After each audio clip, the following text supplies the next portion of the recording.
Hello everyone and welcome to the lecture of ethics and CSR. Previously, we have finished fourth chapter in which we discussed the role of auditors in the enhancement of corporate governance. And now we are in the final chapter of ethics and CSR. And accordingly, you will provide the title to chapter number 5. Here it is: Workplace Ethics and Corporate Social Responsibility. આખી term same 5 આપણે CSR કર્યું, corporate social responsibility, એનો question આ ચેપ્ટરમાં આવશે કે corporate social responsibility શું છે, એની શું જરૂર છે, એનું કેવી રીતે રિપોર્ટિંગ થાય, કેવી રીતે મેઝરમેન્ટ થાય. A lot of questions will be answered in this particular chapter. So you just give a heading: Workplace Ethics and Corporate Social Responsibility, and here is the index. This is session 5.1. Of course,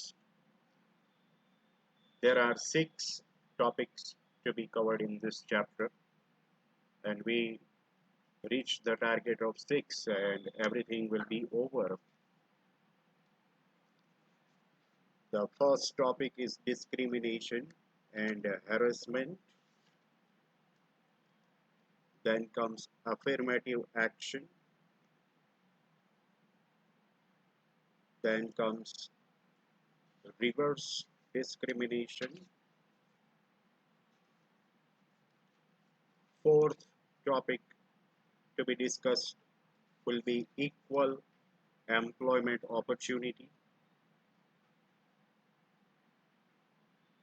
Coming next is preferential hiring. And the last but not the least will be corporate social responsibility. આ 6 topics જે છે એ આપણે study કરવાના છે. એમાંના પહેલા 5 જે છે એ બધા એક જ સરખી થીમ ઉપર ડિપેન્ડ કરે છે, એક જ થીમ ઉપર ડેવલપ કરેલા છે. બધા વચ્ચે બહુ માઇનર ડિફરન્સ કહી શકાય એ ટાઈપના ટોપિક છે. So let us begin without further wasting your valuable time. Of course, we are beginning with the discrimination and harassment. What do we mean by discrimination? એનું સિમ્પલ ગુજરાતી થાય ભેદભાવ. ગુજરાતીમાં ડિસ્ક્રિમિનેશનને ભેદભાવ કહેવાય અને હેરેસમેન્ટને હેરાનગતિ, હેરાન કરવા એવું થાય. અત્યારે આપણે ડિસ્ક્રિમિનેશન ઉપર ફોકસ કરીએ, હેરેસમેન્ટ પછી આવશે, ડિસ્ક્રિમિનેશન પૂરું થાય ત્યારે. ડિસ્ક્રિમિનેશન એટલે ભેદભાવ રાખવો, પાર્શિયાલિટી. ઇંગ્લિશમાં આના માટે બીજો વર્ડ જો યુઝ કરવો હોય તો એ છે પાર્શિયાલિટી. પહેલી જ લાઈનમાં જો discrimination means treatment of different employees differently. Treatment of different employees differently based on caste, religion, based on the gender of employee or the region, area or nationality. When you discriminate one person from other, it is called discrimination. Individual merit is totally ignored. એટલે સાવ simple લેંગ્વેજમાં તમને explain કરું એક ઓફિસમાં suppose 20 employees work કરે છે, 20 employees are working in a office, but all the 20 employees are having different backgrounds. Obvious, some of them may be from the same caste, some from other caste, some will be from the open category, some will be from the reserved category, some will be abled or some will be handicapped and disabled, some will be male and others will be female. Obviously એવું તો બની જ શકે. There will be mixed kind of employees working in any office. એમાંથી અમુક employees જે છે એને તમે પ્રોપરલી ટ્રીટ કરો, પ્રોપરલી એન્ટરટેન કરો, એમની સામે પૂરેપૂરો જસ્ટિસ થાય, અને અમુક કાસ્ટ કે અમુક રિલિજનના જે એમ્પ્લોઈઝ હોય એની સાથે તમે પાર્શિયાલિટી કરો, એમને તમે ઇન્સલ્ટ કરો, એમની તમે સેલ્ફ રિસ્પેક્ટ મેન્ટેન ન કરો, કારણ કે એ અમુક ધર્મમાંથી આવે છે કે અમુક જ જ્ઞાતિમાંથી આવે છે, ત્યારે એને તમે ડિસ્ક્રિમિનેશન કરો છો, ભેદભાવ કરો છો, એવો એનો મિનિંગ થાય છે. અહીંયા આગળ જે તે એમ્પ્લોયી છે એની ઇન્ડિવિડ્યુઅલ મેરિટ કે ઇન્ડિવિડ્યુઅલ ક્વોલિફિકેશન ધ્યાનમાં લેવામાં નથી આવતું. ખાલી કાસ્ટ અને રિલિજન, જેન્ડર, આવા બધા ફેક્ટર્સ ધ્યાનમાં લેવાય છે. એમની પોતાની ક્વોલિફિકેશન, એક્સપિરિયન્સ, એની સ્કિલ, નોલેજ, બરાબર, એ કશું ધ્યાનમાં નથી લેવાતું.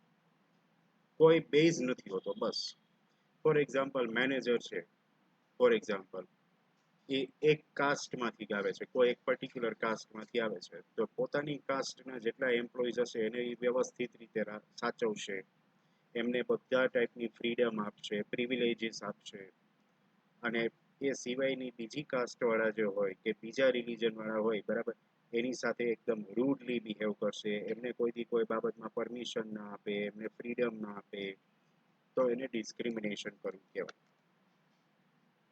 સમજાય છે? ડિસ્ક્રિમિનેશન ડિસ્ક્રિમિનેશન આપણે ત્યાં થાય જ છે. આ જુઓ તમે, સ્કોપ ઓફ ડિસ્ક્રિમિનેશન કઈ કઈ જગ્યાએ નથી થતું.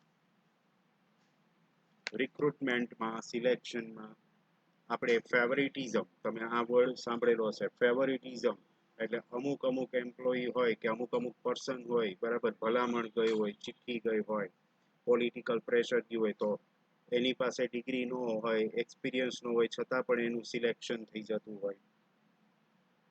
એ રીતે એમ્પ્લોયમેન્ટ કન્ડિશન્સ જે છે, બરાબર છે, તો એક ઓફિસમાં કામ કરતા હોય તો બધાની એમ્પ્લોયમેન્ટ કન્ડિશન સરખી જ હોય, બધાના વર્કિંગ આર સરખા હોય, એક સરખું કામ, એક સરખી સેલેરી, આવું બધું હોય, પણ એમાં પણ પાર્શિયાલિટી થતી હોય. અમુક માટે બહુ ફેવરેબલ એમ્પ્લોયમેન્ટ કન્ડિશન હોય, અમુક માટે અનફેવરેબલ કન્ડિશન્સ હોય. Equals are not treated equally over here. એ રીતે પ્રમોશન છે, બરાબર, તો જે બોસ છે, મેનેજર છે, બરાબર, એના જે કંઈ આગળ પાછળ ફરતા હોય એ બધા ચમચા, એને પ્રમોશન જલ્દી મળી જતું હોય, બરાબર છે, એના જે ચમચા ન હોય એનું પ્રમોશન અટકી પડતું હોય, એમાં બી ડિસ્ક્રિમિનેશન થતું હોય છે. ઘણી વખત એવું પણ હોય છે કે જે લોકોને આવું બટર પોલિશિંગ ન ગમતું હોય એને સસ્પેન્ડ પણ કરી દેવામાં આવતા હોય છે, ડિસમિસલ આપણે જેને કહીએ, બરાબર, કે ભાઈ ચમચા જે છે એ ચડાવી દે કે આ ફલાણો ફલાણો માણસ તો આવું કામ કરે છે, તેવું કામ કરે છે, ને બોસ જે છે એના ચમચાનું જ માનતો હોય, બીજા કોઈનું માનતો ન હોય, બટર પોલિશિંગ કરતો હોય, બરાબર, એ બોસને વધારે ગમતું હોય એટલે એની વાત માની લેતો હોય, બીજા કોઈની વાત માનતા ન હોય, અને કોઈની વાતમાં આવીને કોઈને સસ્પેન્ડ કરી દેતો હોય. પે સ્કેલમાં પણ ભેદભાવ થતો હોય છે, બરાબર છે, પોતાના લાગતા ઓળખતા જે કંઈ પણ હોય ફોલોવર, એની સેલેરીમાં બહુ સારો એવો હાઈક આપી દે, બીજાની સેલેરી જે છે એવરેજ હાઈક આપે. આવી રીતે પાર્શિયાલિટી બધી ઓફિસીસમાં થતી જ હોય છે, અને ડિસ્ક્રિમિનેશન કહેવાય. હેરેસમેન્ટ જે છે, હેરેસમેન્ટ એ આખી અલગ વાત છે. હેરેસમેન્ટ એટલે હેરાન કરવા. હેરાન ઘણી બધી રીતે થઈ શકે. આ તમારી સામે જે મેં પોઈન્ટ મૂકેલા છે ને, આ બધા હેરાન કરવાના રસ્તા છે કે જે તમે કોઈ પણ ઓફિસમાં જોઈ શકશો. કોર્પોરેટ ઓફિસમાં constant interference in the work. તમે કામ કરતા હો તો વચ્ચે વચ્ચે ડબ ડબ ડબ ડબ કર્યા જ કરે, તમને ડિસ્ટર્બ કર્યા કરે, તમને સલાહ ન માંગી હોય તો એ સલાહ આપ્યા કરે. એમ કામ ન કરાય, આમ કામ કરાય, ઓલું માં ન રખાય, આમ રખાય તો વધારે સારું લાગે. અરે ભાઈ, મને બધી ખબર પડે જ છે, તું વચ્ચે દોઢો થામ. આને કોન્સ્ટન્ટ ઇન્ટરફિયરન્સ કહેવાય. કોવર્ઝન તમે બિઝનેસ લોમાં પણ ભણ્યા હશો, બરાબર? કે ઘણી વખત જે છે જે એમ્પ્લોઈઝ છે એને થ્રેટન કરવામાં આવે. થ્રેટન એટલે એને ધમકાવવામાં આવે, એની ઉપર પ્રેશર કરવામાં આવે, ઇન્ટિમિડેશન, બરાબર? ઘણીવાર ફિઝિકલ અસોલ્ટ બી જોવા મળતું હોય છે, ફિઝિકલ ફાઇટ્સ ને એવું બી જોવા મળતું હોય છે. જે કામ એમ્પ્લોયીનું છે નહીં, એ કામ કરવા માટે એની ઉપર ફરજિયાત પ્રેશર કરો, ના તમારે આ કામ કરવું જ પડશે, બરાબર? આ તમારા વર્કિંગ અવર્સ છે, એમાં તમારે આ કામ કરવું જ પડશે. તમે આ કામ કરશો તો જ તમારી જોબ કન્ટિન્યુ થશે, નહીંતર તમને અહીંથી છૂટા કરી દેવામાં આવશે. આવું બધું ઓફિસીસમાં ચાલતું જ હોય છે. Unfair demands, offensive work culture, ધમકાવીને એમ્પ્લોઈઝ પાસેથી કામ લેવામાં આવે, ટોર્ચર કરવામાં આવે, અતિશય ઓવરલોડ એની ઉપર કામ નાખી દેવામાં આવે. આવું બધું ઓફિસમાં થતું હોય છે. આ બધું એક ટાઈપનું હેરેસમેન્ટ જ છે. હું તમને એક વાત કરી દઉં કે પ્રાઇવેટ સેક્ટરમાં જ્યારે તમે જોબ કરવા જાઓ ત્યારે એક વસ્તુ યાદ રાખજો, આ બધું ત્યાં તમે ફેસ કરશો. અને એ વખતે તમે મને યાદ પણ કરશો કે આવું આપણે કંઈક સર કહેતા હતા કે ઓફિસમાં આવું જોવા મળે. એટલે કોર્પોરેટ ઓફિસીસ કે કોર્પોરેટ હેડક્વાર્ટર્સ હોય ને, એ બહારેથી તો આમ બહુ જ એકદમ આમ આપણે અંજાઈ જાય, રાઈટ? એકદમ આમ ઇમ્પ્રેસ થઈ જાય, એટલા સ્ટાઇલિશ હોય છે. પણ એ જ હેડક્વાર્ટરની અંદર કે એ જ કંપની પ્રિમાઇસની અંદર કામ કરવાવાળા વર્કર્સ છે કે એમ્પ્લોઈઝ છે, એમને પૂછો ને તો તમને એમની વાતમાંથી ક્યાંક ને ક્યાંક આ જે તમને સ્ક્રીન ઉપર પોઈન્ટ દેખાય છે ને, એ બધા પોઈન્ટ દેખાશે. જો એક સામાન્ય ફરિયાદ એમની એ તો હશે જ કે ઓલા બે જણા જે છે એને બોસ કાંઈ ન કહે, અમે જરાક અમસ્તી ભૂલ કરીએ, બરાબર, તો અમને તતડાવી નાખે, બરાબર, અમને ઠપકો આપે, એમને મન ફાવે એમ સંભળાવી દે. આવું બધું તમે સાંભળશો. સેલેરીનું જે કંઈ ફિક્સેશન કરવાનું હોય એમાં અમુકને વધારે પડતી આપે, અમુકને ઓછી આપે એને, બરાબર? જેની પાસે ડિગ્રી ન હોય, સ્કિલ ન હોય, એની સેલેરી જાજી હોય, ડિગ્રીવાળાની સેલેરી છે એ ઓછી હોય. આવું બધું થતું જ હોય છે. એને જ તો આપણે શું કહીએ છીએ? Discrimination and harassment. This is reality. એટલે કોર્પોરેટ વર્લ્ડ જે છે ને, એ બહુ ગ્લેમરસ વર્લ્ડ છે. બહારેથી જોઈએ ને તો આપણને બધું બહુ જ સારું લાગે. આપણને એમ લાગે કે આ કંપનીમાં આપણને જોબ મળે તો કેવું સારું. એકવાર જોબ મળે અને અંદર જાય પછી અફસોસનો પાર ન રહે કે આપણને અહીંયા જોબ ક્યાં મળી, right? This is the bitter reality and we have to accept it કે બધી જગ્યાએ આવું ચાલે જ છે અને આપણે આ બધું એક્સેપ્ટ કરી એની સાથે જ જીવવાનું છે. આ બધી ચેલેન્જીસ છે કે જે આપણે ફેસ કરવાની છે. તમે લોકો અત્યારે હજી થર્ડ યરમાં છો, બરાબર? હજી તમારામાંના ઘણા બધા જે છે એ જોબ નહીં કરતા હોય, પણ in future, after 1 year or 2 years, when you start a job, you will face the same kind of challenges and you will go through the same kind of situation. At that time, you will find out that this is totally real, part of life, part of corporate life, and we have to anyhow survive. આનાથી મૂંઝાઈ જવાનું નથી, બરાબર? આમાં દબાઈ જવાનું નથી. Boss જે છે ને એ ટોટલી ઓવરબર્ડન કરશે. તમે કામમાં પહોંચી જ નહીં શકો, એટલું બધું કામ તમારી માથે મૂકી દેશે. આય કરો, પેલું કરો. તમારે 8 કલાકની જોબ હોય, 8 કલાકમાં એટલા કામ પૂરા થાય એમ જ ન હોય. તમે સવારમાં આવી જાઓ, સાંજ સુધી તમે એ જ કર્યા કરો, બરાબર? એમાં વચ્ચે પાછું બીજું કામ સોંપે તો વળી એક કામ પડતું મૂકીને બીજું કરો, બીજું મૂકીને ત્રીજું કરો, બરાબર છે? તમે નવરાત ન થાવ, બરાબર? Even during the recess time, during the lunch break, તમારા માઇન્ડમાં સતત તમારા કામના જ વિચારો આયલા કરે, બરાબર છે. તમે ઘરે જતા રહો ત્યાર પછી પણ તમારા માઇન્ડમાં ઓફિસના જ વિચારો આવ્યા કરે કે કામ કેવી રીતે પૂરું કરશું, નહીં થાય તો શું થશે. આને એક પ્રકારનું ટોર્ચર કહેવાય. આ જે ટોર્ચર છે એને જ હેરેસમેન્ટ કહેવાય. આવું ન હોવું જોઈએ, but that is an ideal situation કે ન હોવું જોઈએ, અને છે, ખરેખર છે, એ જ રિયાલિટી છે. તો આ હતું હેરેસમેન્ટ. પછીનો જે પોઈન્ટ આવે છે એ છે એફર્મેટિવ એક્શન. તમને ખબર જ છે કે આપણે ત્યાં સોશિયલ લેવલે ટોટલી ઇનઇક્વાલિટી છે. આપણી જે સોસાયટી છે, ઇન્ડિયન સોસાયટી, એમાં બે ભાગ પડી ગયેલા છે, રિચ એન્ડ પુઅર. જો પહેલા એવું હતું કે રિચ ક્લાસ, મિડલ ક્લાસ અને પુઅર ક્લાસ, આ રીતે આપણે ત્રણ ક્લાસમાં આખી સોસાયટીને ડિવાઈડ કરતા. હવે મિડલ ક્લાસ નીકળી ગયો છે.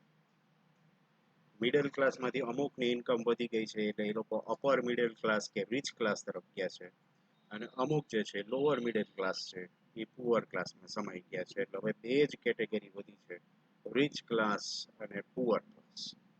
સોશિયલ લેવલે આપણે ત્યાં ટોટલી ઇનઇક્વાલિટી છે.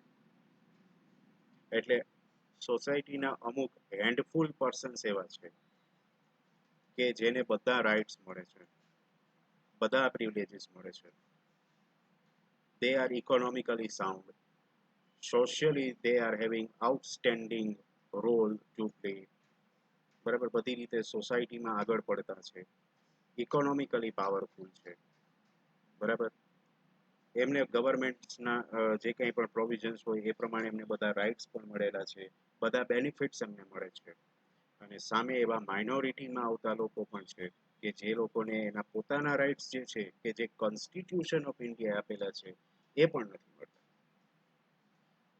એ લોકોને બે ટાઈમ જમવાનું નથી મળતું, એમના જે ચિલ્ડ્રન છે એમને ફ્રીમાં સ્કૂલ એજ્યુકેશન નથી મળતું, એ લોકોને કપડાની શોર્ટેજ છે, બરાબર, સારા કપડાં ખરીદી નથી શકતા કારણ કે સામે એટલી ઇન્કમ નથી, બરાબર. તો આ રીતે એક ગ્રુપ એવું છે કે જે હાઈલી એડવાન્ટેજ ગ્રુપ છે, અને એક ગ્રુપ એવું છે કે જે હાઈલી ડિસએડવાન્ટેજ ગ્રુપ છે, હાઈલી ડિપ્રાઇવ્ડ ગ્રુપ છે. તમે સમજો તો એફર્મેટિવ એક્શન એટલે શું? તો કે આ બે ક્લાસ, રિચ ક્લાસ અને પુઅર ક્લાસ વચ્ચે જે ગેપ છે ને, તમને ખબર જ છે કે ગેપ દિવસે ને દિવસે વધતો જ જાય છે. હમણાંની જ આપણે વાત કરીએ, આ લોકડાઉન થયું, માર્ચ એન્ડમાં લોકડાઉન થયું, બરાબર. તો ત્યાર પછી બધું મળતું બંધ થઈ ગયું, બેઝિક નેસેસિટીઝ જે છે એની પણ શોર્ટેજ થઈ ગઈ. તમે જાણો છો ઘણી બધી ફેક્ટરીઝ જે છે એ લોકડાઉનમાં બંધ રહી અને એના વર્કર્સ જે છે એને સેલેરી ન આપી. હવે એ લોકોની ફેમિલી, એ લોકોને ક્યાંથી ખવડાવે? પછી આ બધા બીજા સ્ટેટમાંથી અહીંયા આગળ કામ કરવા આવતા હોય તો એ પોતાના નેટિવ પ્લેસ ઉપર કઈ રીતે જાય? બસ બંધ, ટ્રેન બંધ. અને પછી તમે લોકોએ ટીવી ન્યૂઝ ચેનલમાં પણ જોયું હશે કે આવા ઘણા બધા બિચારા પુઅર ક્લાસ પીપલ એ હાઈવે ઉપર ચાલીને જતા હતા, એમની સાથે એમના નાના નાના જે કંઈ છોકરા છોકરીઓ હતા એમને તેડીને જતા હતા. એવા તડકામાં, આપણે ત્યાં સમર હતો, બરાબર, પગે ચાલીને જતા હતા, પગમાં એ લોકોએ ચપ્પલ નહોતા પહેર્યા, એમને ખાવા પીવાનો પણ પ્રશ્ન હતો. હજારો કિલોમીટર દૂર એમનું નેટિવ હતું પણ એમની પાસે કોઈ ફેસિલિટી નહોતી. અને એની સામે રિચ ક્લાસ પીપલ હતા કે જે લોકો આરામથી બે ટાઈમ સારું સારું બનાવી અને જમતા હતા, અને આખો દિવસ ટેલિવિઝન ઉપર એ લોકો ટેલિવિઝન ઉપર મોબાઈલમાં એ લોકો એન્ટરટેનમેન્ટ મેળવતા હતા. એ લોકોને કંઈ લાગતું વળગતું જ નહોતું. આવા લોકોએ આપણે જોયા છે, રાઈટ. અને એની વચ્ચે એવા ઘણા લોકો આવ્યા કે જે લોકોએ આ પુઅર ક્લાસને હેલ્પ કરી. ઘણા લોકોએ જે છે પેલું રસોડા ચલાવ્યા, બરાબર.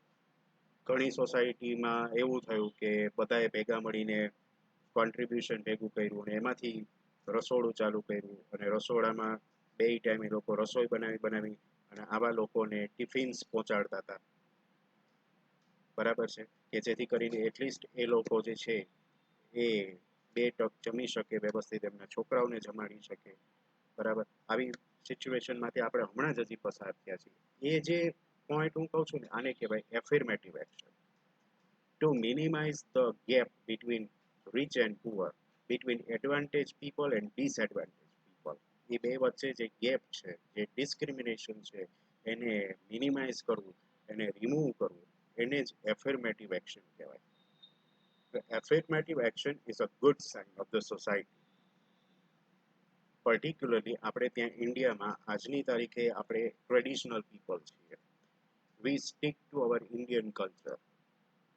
એટલે ગમે ત્યારે આ તો ઠીક છે, હમણાં નજીકના ભૂતકાળમાં બનેલી ઘટનાની વાત કરી. જ્યારે ઇન્ડિયાના કોઈ પણ સ્ટેટમાં કોઈ પણ ડિઝાસ્ટર આવે, મેન મેડ ડિઝાસ્ટર આવી કે નેચરલ ડિઝાસ્ટર આવી, ત્યારે બીજા બધા સ્ટેટના જે લોકો છે એ લોકોએ ભેગા મળી અને એને હેલ્પ કરી અને ફટાફટ એ લોકોનું રિહેબિલિટેશન પણ કર્યું છે.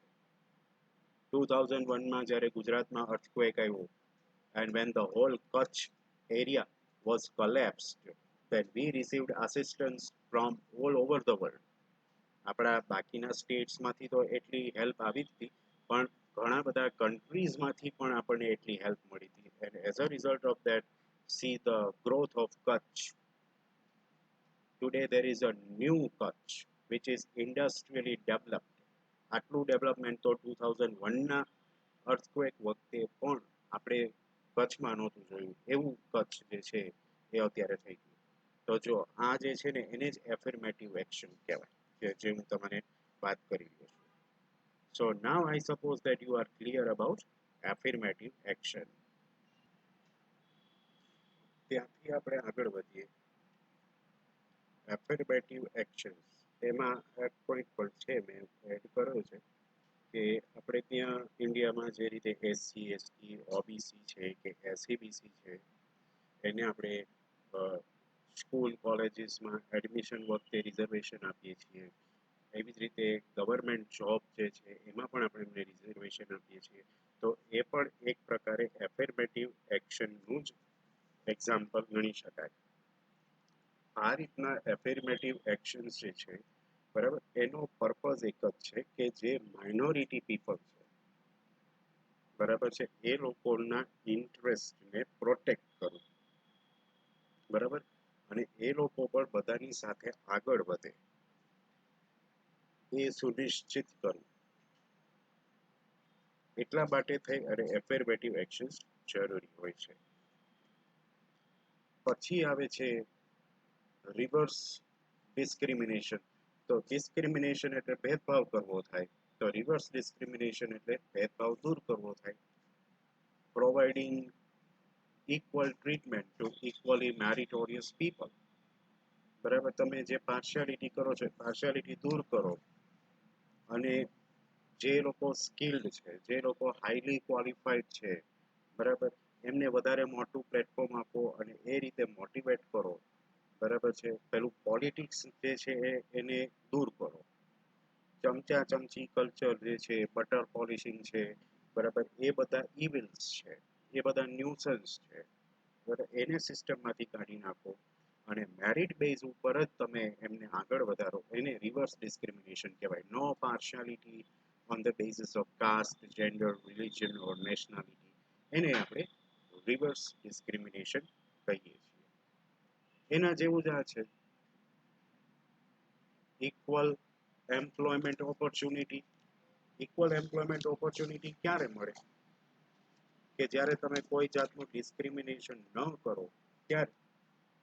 એટલે જ્યારે જોબની વાત આવે, પર્ટિક્યુલરલી પ્રાઇવેટ સેક્ટરમાં તો ઠીક છે, પણ પબ્લિક સેક્ટરમાં તો બધા જે છે એને એક સરખો રાઈટ મળે, એની સાથે કોઈ જાતનું ઇનજસ્ટિસ ન થાય, એની સાથે કોઈ જાતનું ડિસ્ક્રિમિનેશન ન થાય, ભેદભાવ ન થાય કોઈ પણ રીતે. એમ જેન્ડર હોય એટલે મેલને વધારે ઓપોર્ચ્યુનિટી મળતી હોય ને ફિમેલ કેન્ડિડેટ હોય તો એને ઓછી ઓપોર્ચ્યુનિટી મળતી હોય, કે અમુક એજથી વધારે થઈ ગઈ હોય તો એને ઓપોર્ચ્યુનિટી ન મળે, ઓછી એજવાળાને ઓપોર્ચ્યુનિટી મળતી હોય.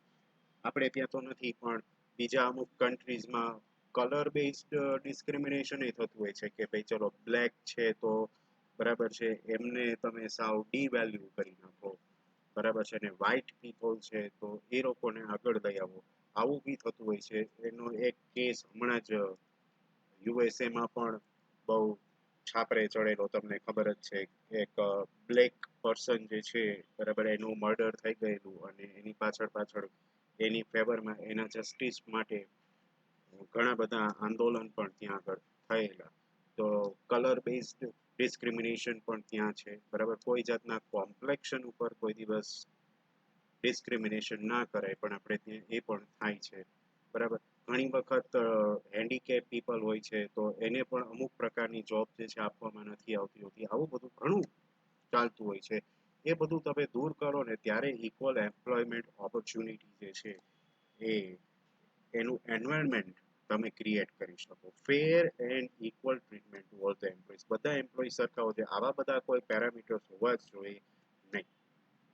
અને આના માટે આપણે ત્યાં પ્રોવિઝન્સ પણ બનાવેલા છે. ફોર એક્ઝામ્પલ, જો આપણે ત્યાં ઇક્વલ રેમ્યુનરેશન એક્ટ છે 1976 નો, એમાં એણે લખેલું છે કે મેલ ઓફિસર્સ એટલે મેલ એમ્પ્લોઈઝ અને ફિમેલ એમ્પ્લોઈઝ બેયના સેલેરીમાં કોઈ ભેદભાવ હોવો ન જોઈએ. કારણ કે મેલ પર્સન છે એટલે એને વધારે સેલેરી આપવી અને ફિમેલ પર્સન છે તો એને ઓછી સેલેરી આપવી, એવું ન હોવું જોઈએ. એક સરખું કામ, એક સરખા વર્કિંગ આર્સ, તો સેલેરી પણ એક જ સરખી હોવી જોઈએ. એ રીતે આપણા કોન્સ્ટિટ્યુશનમાં પણ આર્ટિકલ 15 છે કે જેણે ડિસ્ક્રિમિનેશન ઉપર પ્રતિબંધ મૂકેલો છે કે કોઈ પણ પ્રકારનું ડિસ્ક્રિમિનેશન ચલાવી દેવામાં આવશે નહીં. અને as per the provision made in article 16 also, એમાં એવું લખેલું છે કે જ્યારે ગવર્મેન્ટ રિક્રુટમેન્ટ કરે, બરાબર, ત્યારે એણે બધા કેન્ડિડેટ્સ જે છે એને ઇક્વલ ઓપોર્ચ્યુનિટી આપવાની રહેશે. આવું આપણા કોન્સ્ટિટ્યુશનમાં જ આપણે લખેલું છે. એવી રીતે એક કાયદો છે જે અત્યારના સમયમાં તો બહુ જ આમ રિલેવન્ટ છે કે sexual harassment of women at work place. 2013 નો આ એક્ટ છે કે જ્યારે ફેક્ટરીમાં પણ હવે તમને ખબર છે કે લેડીઝ કામ કરે છે. ઘણા બધા એવા કામ જે છે પેલા મેલ પર્સન્સ જ કરતા, હવે ફિમેલ પર્સન્સ પણ એ બધા કામમાં આગળ આવવા લાગ્યા છે. એમની પોતાની હિંમતથી એ લોકો આગળ આવી રહ્યા છે. ત્યારે ઘણી વખત ઘણા લોકો જે છે એમને કોઈ પણ રીતે જો હેરાનગતિ કરતા હોય તો એની સામે એમને પ્રોટેક્શન આપવા માટે આ 2013 નો કાયદો આપણે ત્યાં પસાર કરાયેલો છે. તો આ બધાનો પર્પઝ એક જ છે, કોઈ જાતનું ડિસ્ક્રિમિનેશન ન થાય અને બધાને આગળ વધવાની ઇક્વલ ઓપોર્ચ્યુનિટી મળી રહે, એ આપણે જોવાનું રહે છે. પછી આવે છે પ્રેફરન્શિયલ હાયરિંગ. પ્રેફરન્શિયલ હાયરિંગ એટલે કંપની જ્યારે એમ્પ્લોઈઝ કે વર્કર્સ હાયર કરે, એને રિક્રુટમેન્ટ કરે, ત્યારે એવા જ એમ્પ્લોઈઝ કે વર્કર્સ જે છે એને અપોઇન્ટ કરે કે જે યુનિયનમાં જોડાયેલા હોય, બરાબર. વર્કર્સના યુનિયન હોય છે, એમ્પ્લોઈઝના પોતાના યુનિયન હોય છે, તો એ યુનિયનના મેમ્બર હોય એને જ કંપનીવાળા જોબ ઉપર લે, એને પ્રેફરન્શિયલ હાયરિંગ કહેવાય. એનું એક ખાસ રીઝન એ છે કે ઘણીવાર કંપનીવાળા ગમે તેને અપોઇન્ટમેન્ટ આપી દે as a worker, as an employee, એ યુનિયનમાં ક્યાંય જોડાયેલો ન હોય, એટલે એ એકદમ આમ અણઘડ હોય. પેલું શું છે કે યુનિયનના પોતાના રૂલ્સ એન્ડ રેગ્યુલેશન્સ હોય કે કઈ રીતે કામ કરવું, કેવું બિહેવિયર કરવું, કેવું બિહેવિયર ન ચાલે, બરાબર. એ બાબતમાં યુનિયનના પોતાના નોર્મ્સ હોય અને યુનિયનના જે મેમ્બર હોય ને એ બધા આ રૂલ્સ ફોલો કરતા જ હોય.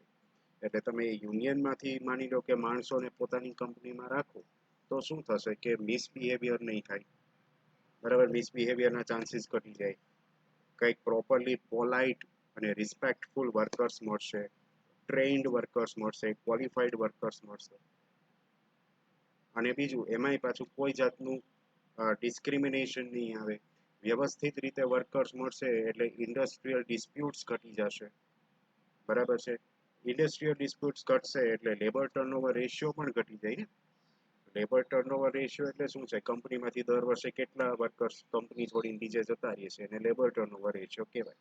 આ રેશિયો જે છે જેમ બને એમ ઓછો હોય એ સારું કહેવાય, બરાબર. તો આવી કંપની કે જે પ્રેફરન્શિયલ હાયરિંગ કરતી હોય છે એનો લેબર ટર્નઓવર રેશિયો જનરલી ઓછો હોય છે.